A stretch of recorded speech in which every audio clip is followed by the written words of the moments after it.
안녕하세요. 4월 30일 수요일 매일 성경. 오늘의 말씀은 아가서 8장 5절부터 14절 말씀입니다. 친구들, 사랑하는 이에게 몸을 기대고 벌판에서 이리로 오는 저 여인은 누구인가? 여자, 사과나무 아래에서 잠든 임을 내가 깨워드렸지요. 임의 어머니가 거기에서 임을 낳았고 임을 낳느라고 거기에서 상고를 겪으셨다오. 도장 새기듯 임의 마음에 나를 새기세요. 도장 새기듯 임의 팔에 나를 새기세요. 사랑은 죽음처럼 강한 것. 사랑의 시댐은 저승처럼 잔혹한 것. 사랑은 타오르는 불길. 아무도 못 끄는 거센 불길입니다. 바닷물도 그 사랑의 불길 끄지 못하고 강물도 그 불길 잡지 못합니다. 남자가 자기 집 재산을 다 바친다고 사랑을 얻을 수 있을까요? 오히려 웃음거리가 되고 말겠지요. 친구들, 우리 누이가 아직 어려서 가슴이 없는데 청혼이라도 받는 날이 되면 누이에게 우리가 무엇을 해야 하나? 누이가 우아한 성벽이라면 우리가 은으로 망대를 세워주고, 누이가 아름다운 성문이라면 우리가 성벽 널판지로 입혀주마. 여자, 나는 성벽이요 나의 가슴은 망대 같습니다. 그래서 그가 날 그토록 좋아합니다. 솔로몬은 바알 하몬에 포도반이 있습니다. 그는 그 포도원을 소작견에게 주었지요. 사람마다 도저를 은 1,000세겔씩 바치게 하였습니다.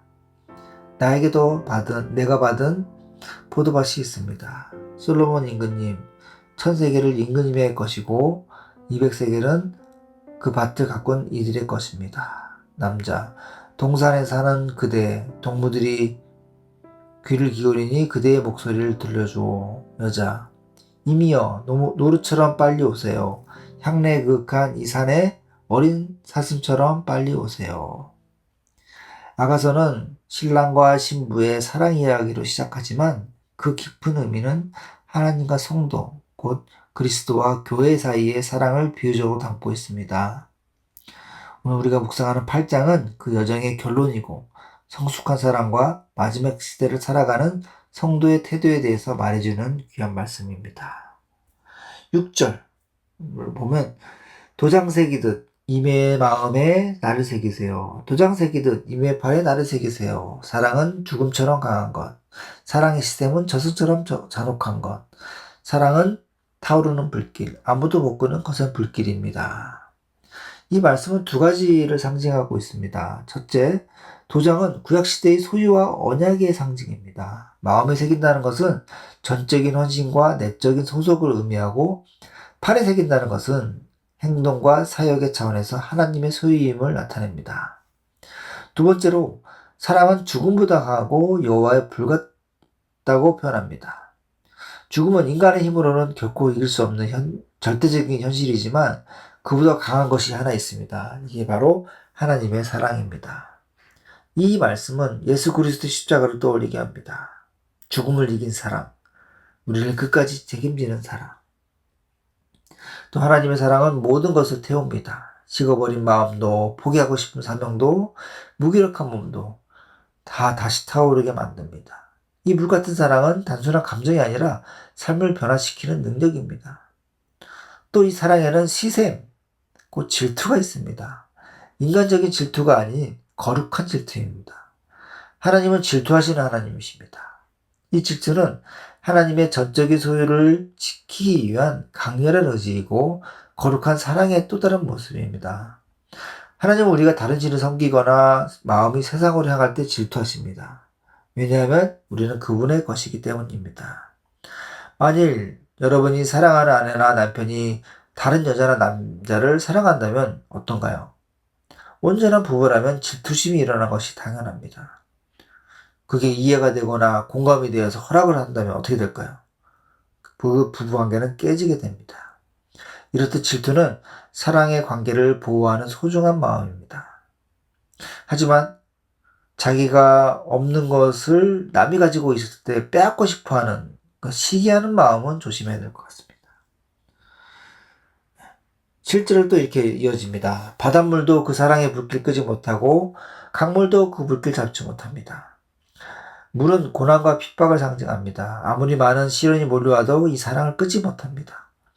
이것은 우리가 주님의 사랑을 향해 결단했을 때 주님께서 우리 안에 주시는 사랑은 외적인 환경으로부터 보호받는다는 의미입니다. 여기서 중요한 것은 사랑은 내 의지로 유지되는 것이 아니라 하나님의 은혜로 공급되는 불길이라는 것입니다. 그래서 우리는 주님의 사랑을 공급받아야 되고 사랑이 식지 않도록 항상 그 불 앞에 나아가야 됩니다.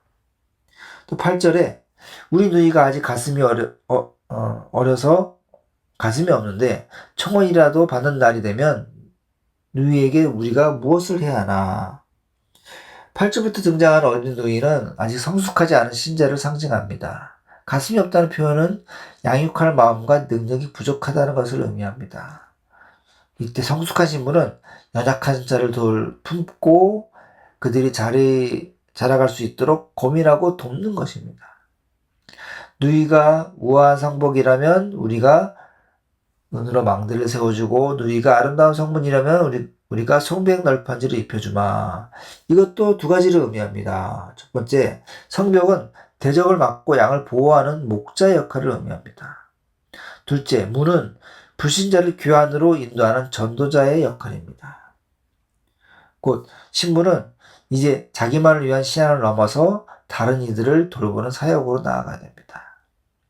또 그녀는 이렇게 고백합니다. 나는 성벽이요 나의 가슴은 망대 같습니다. 그래서 그가 날 그토록 좋아합니다. 이 고백은 어떤 자기의 정체성에 대한 자각이고 부르심에 대한 확신입니다. 신앙생활의 진정한 평강은 부르심을 알고 그 부르심 안에 거할 때 주어지는 것입니다. 또 11절 이후에는 솔로몬이 포도원을 지키는 자들에게 맡기고 열매를 거두는 장면이 나옵니다. 포도원은 우리 삶의 사역의 현장이고 각 사람에게 주어진 소명이자 열매를 맺는 땅입니다. 솔로몬은 은 1000을 얻고 포도원을 지키는 자들은 은 200을 얻는다고 합니다. 이는 열매를 통해서 주님께 영광을 돌리는 동시에 우리가 그 유업에 동참하게 된다는 의미입니다. 14절 마지막 신부는 이렇게 고백합니다. 이미여 노루처럼 빨리 오세요. 향내에 그윽한 이 산의 어린 사슴처럼 빨리 오세요. 이 말씀 빨리 오세요. 뭐가 생각나나요? 요한계시록 22장 20절 아멘 주 예수여 오시옵소서. 마지막 시대의 신부의 고백은 주님의 다시 오심을 갈망하는 어떤 사랑의 외침입니다. 아가서 사랑의 노래로 시작해서 재림을 갈망하는 고백으로 끝이 납니다. 아멘 주 예수여 오시옵소서.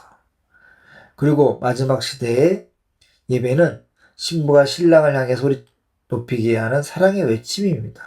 예배 속에서 사랑은 다시 살아나고 방향을 잃은 신랑은 다시 중심으로 찾게 됩니다. 아가서의 마지막은 단지 낭만적 사랑의 마무리가 아니라 우리의 거룩한 헌신을 선언하는 것입니다. 도장 같은 사랑, 죽음보다 강한 사랑, 질투하는 사랑, 포기하지 않은 사랑, 작은 자를 품는 사랑, 또 재림을 갈망하는 사랑. 이 모든 사랑이 우리의 삶 속에 살아 역사해야 됩니다. 이 사랑이야말로 마지막 시대를 사는 우리가 끝까지 붙들고 실천해야 할 유일한 힘입니다. 하나님의 백성은 단지 세상을 이기려고 하는 의지로 사는 것이 아닙니다. 이 사랑 안에 있으면, 이 사랑이 우리 안에 있으면 어떤 고난도, 핍박도, 유혹도 우리를 끊어낼 수 없습니다. 우리는 이 사랑 때문에 일어나고, 이 사랑 때문에 주님을 기다리고, 이 사랑 때문에 다른 영혼을 품습니다. 기도하시겠습니다. 주님, 저희들의 마음에 도장을 찍어 주시옵소서. 우리의 팔에도 도장을 새겨 주시옵소서. 죽음보다 강한 주님의 사랑을 우리 안에 부어 주시옵소서. 식은 사랑을 다시 불태워 주시옵소서. 세상을 향한 질투가 아니라 주님을 향한 거룩한 질투를 품게 하여 주시옵소서. 주님 다시 오셔서 저를 준비된 신부로 만들어 주시옵소서. 오늘 하루 죽음보다 강한 사랑의 불꽃을 가슴에 품고 우리에게 맡기신 포도원을 충성스럽게 가꾸고 주님 다시 오심을 준비하는 그런 신부로 살아가게 해 주시옵소서. 예수님 이름으로 기도합니다. 아멘.